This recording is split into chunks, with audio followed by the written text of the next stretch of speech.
Pemirsa, beberapa waktu lalu terjadi krisis air bersih di kawasan Jakarta Utara. Kami pun mencoba menelusuri bagaimana kondisi sebenarnya. Di wilayah Penjaringan khususnya, ada beberapa area yang menjadi sorotan krisis air bersih, di antaranya Blok Empang, Blok Eceng, dan Blok Limbah. Banyak rumah warga berada di dekat laut yang penuh dengan sampah. Miris memang. Kondisi air di sini masih sangatlah memprihatinkan. Warnanya yang kekuningan serta berbau membuat masyarakat takut menggunakannya untuk kebutuhan sehari-hari, seperti mandi, mencuci, dan utamanya konsumsi. Selain air yang kuning, kondisi sumur warga juga tidak layak. Banyak jentik nyamuk dan berbau sampah.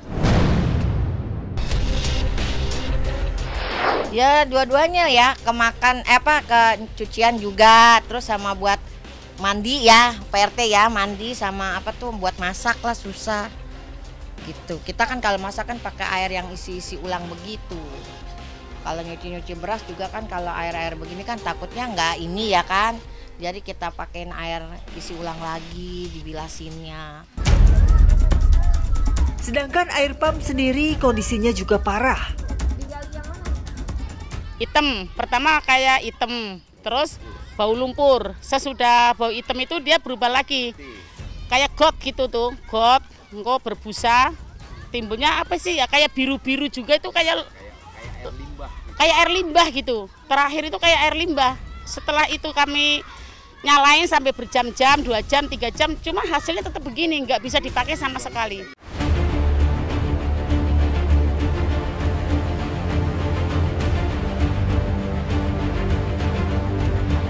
Menurut penelitian, 87% air tanah yang kita gunakan sehari-hari sudah tercemar oleh bakteri koli, serta patogen dan bahan kimia lainnya.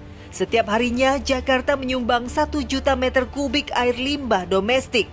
Dan baru sekitar 4% yang berhasil diolah kembali menjadi air yang baku mutunya sesuai standar. Sedangkan 96% tidak mampu diolah dan dibuang ke badan air atau sungai begitu saja. Tim OMG pun kembali mencoba menelusuri ke lapangan. Benarkah warga membuang langsung limbah rumah tangga termasuk kotoran manusia ke sungai? Benar saja.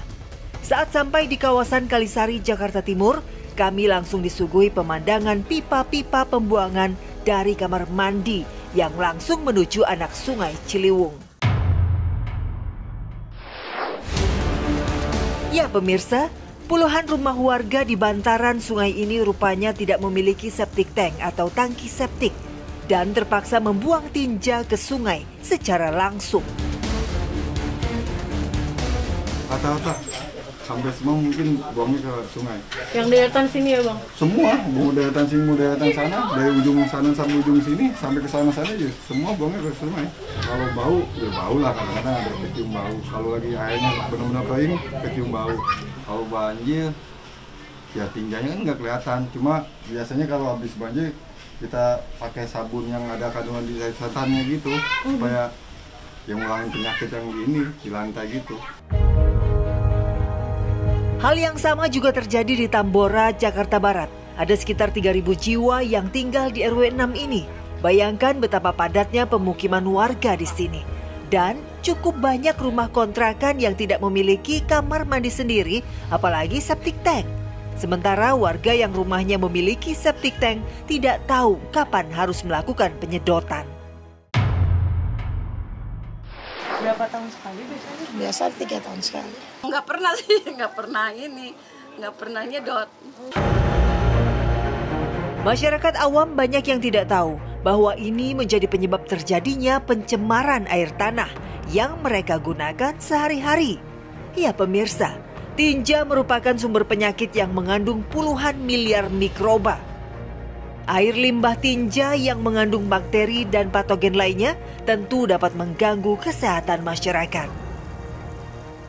Dari hasil penelitian yang dilakukan oleh UI, dilakukan oleh IPB, dilakukan oleh BPLHD dulu sekarang Dinas Lingkungan ya, Itu kan menunjukkan bahwa air tanah kita ya 87% itu terkontaminasi oleh bakteri coli. Itu menunjukkan bahwa dia terkontaminasi oleh limbah cair yang dihasilkan dari masing-masing rumah tadi.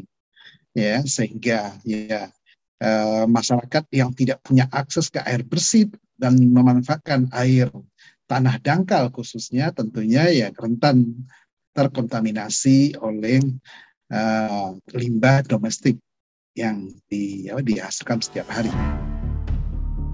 Berangkat dari sejumlah informasi tadi, kami pun menyambangi instalasi pengolahan air limbah Krukut. Kabarnya, instalasi ini merupakan sarana pengolahan limbah melalui pipa-pipa yang terhubung dengan pemukiman warga, restoran, ataupun gedung-gedung tinggi. Singkatnya, para pengguna tidak lagi menggunakan tangki septik. Jadi, air limbah langsung dialirkan melalui sistem perpipaan yang terhubung langsung dengan IPAL pusat. Inlet dari gedung tinggi, dari sini nanti untuk proses selanjutnya kita ke MBBR. Nah, sebelum masuk ke MBBR, kita di sini untuk inletnya kita saring sampahnya dan lumpur oleh pumping screen. Gedung tinggi, perhotelan, perkantoran, apartemen, dan perumahan. Gabung semua di sini. Air baku yang kita olah, cucian piring, pembuangan kamar mandi, dan WC khususnya. Setelah memasuki inlet, limbah berupa sampah dan lumpurnya akan disaring menggunakan mesin pumping sprint. Tak usah khawatir pemirsa, lumpur tinja akan segera hancur ketika melewati perpipaan karena memiliki sistem pengolahan yang otomatis.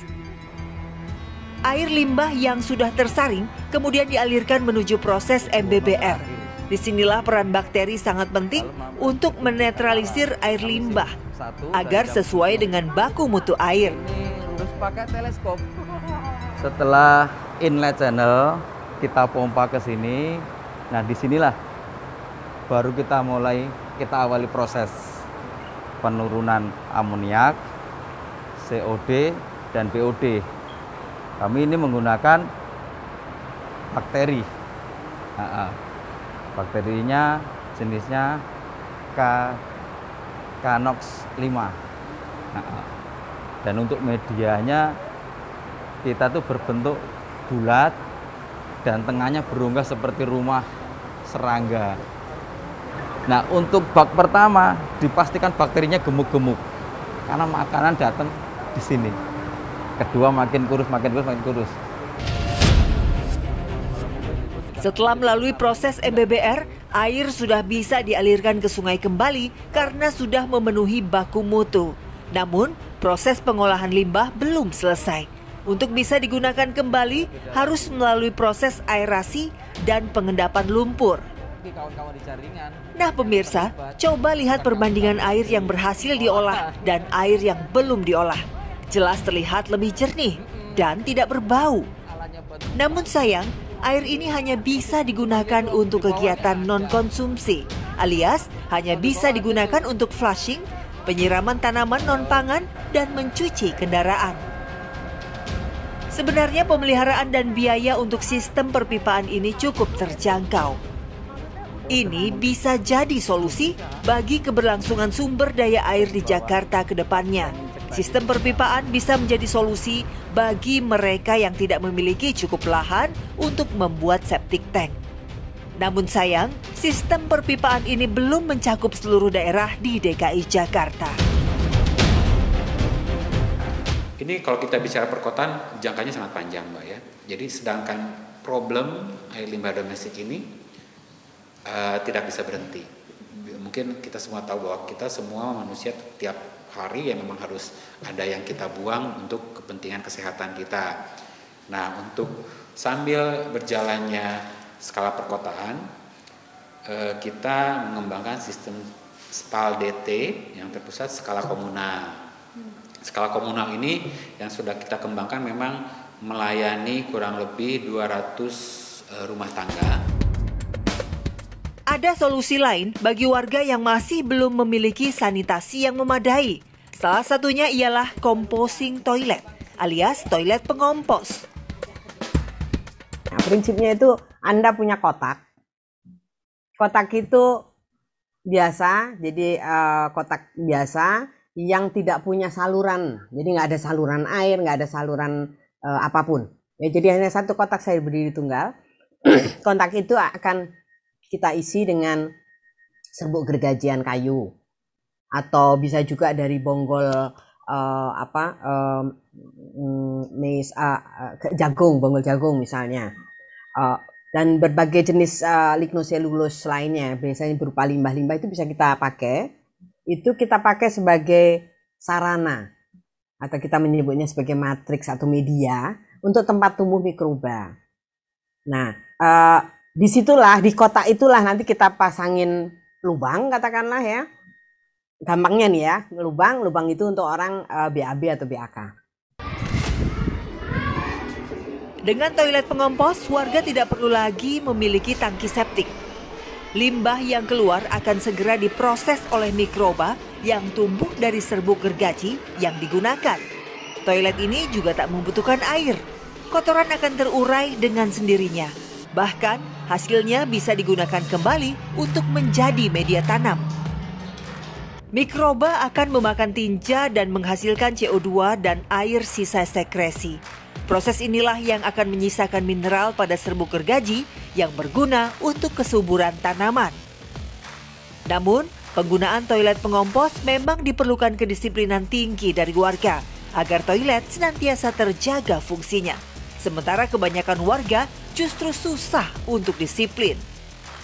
Ujung-ujungnya memang diperlukan keseriusan dan komitmen dari pemerintah daerah dan pemerintah pusat demi menuju sanitasi aman yang menjadi hak bagi semua masyarakat.